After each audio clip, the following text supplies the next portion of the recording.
It was Irfan from WNTV. So Irfan, the floor's yours.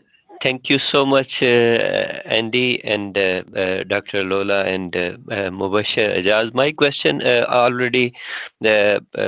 Mubashir Ajaz, I think, mentioned his report. Health inequalities has led to disproportionate number of BAME deaths.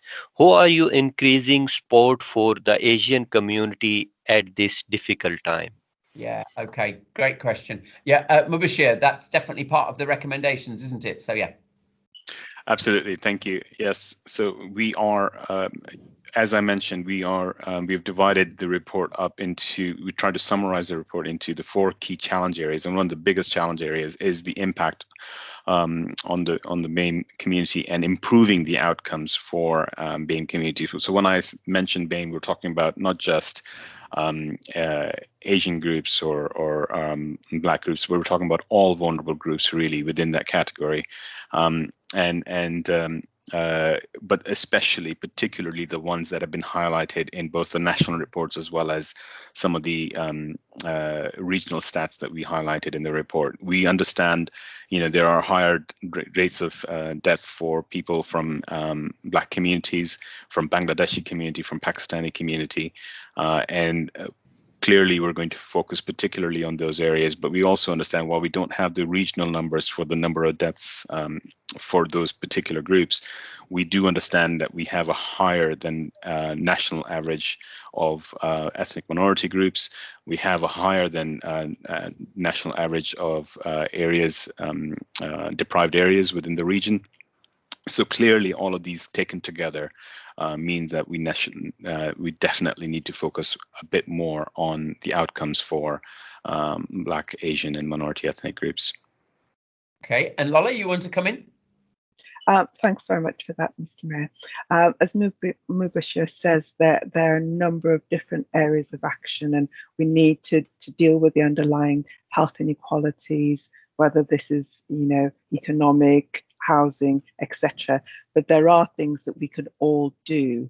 And it's really, one of the things that we know that this excess mortality is related to is long-term conditions such as diabetes, hypertension, and the like. And these conditions are more prevalent in some of our Black and Asian and minority ethnic communities. And it's really important that we galvanize our communities to manage, their long-term conditions, respond to your NHS health check invitation, all the things that we can do in terms of improving our diets, taking regular exercise, which is good for both our physical and mental health, managing your diabetes proactively. These are all things that we need to be really sharing and encouraging our communities to do, because it's not just good for you here and now, but it's also making sure that, you are less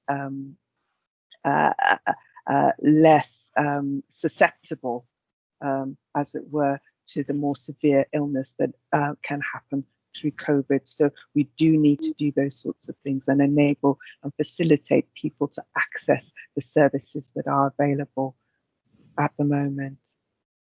Lovely, thank you. Irfan, anything else you want to come back on? No, thank you so much. Lovely. Irfan, penultimate question. Thank you so much, Andy. My 2 questions are, due to the coronavirus, it was mostly ethnic minority members and women generally who lost their job. What have you done for them? My second question is, hospitality sector has suffered huge loss due to the virus. What support did they get from the government? Okay. So again, I think they're probably for me. There's more questions about the economy than I expected on this call, but that's okay. So hospitality. So this is something I'm actually very pleased about. When we went into tier 2 restrictions, you might have seen me on the television news that night saying the hospitality sector that really couldn't operate needed direct support from the government, and it got it through the change to the job retention scheme terms. So they were able actually to get substantial support, even though they weren't closed, that they were able to get that tier 2 support. And that money actually across the whole region for a month was worth about £60 million. So a really important concession from the Chancellor.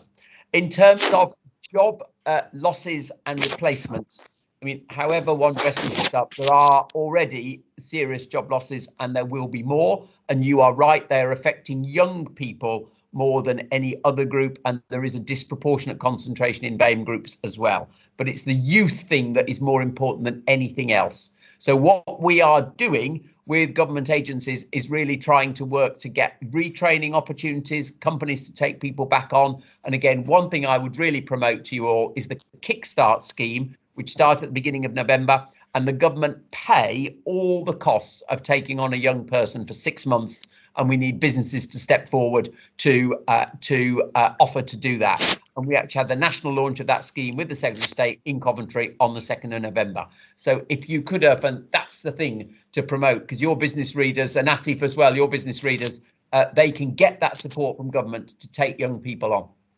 Hope that answers clearly.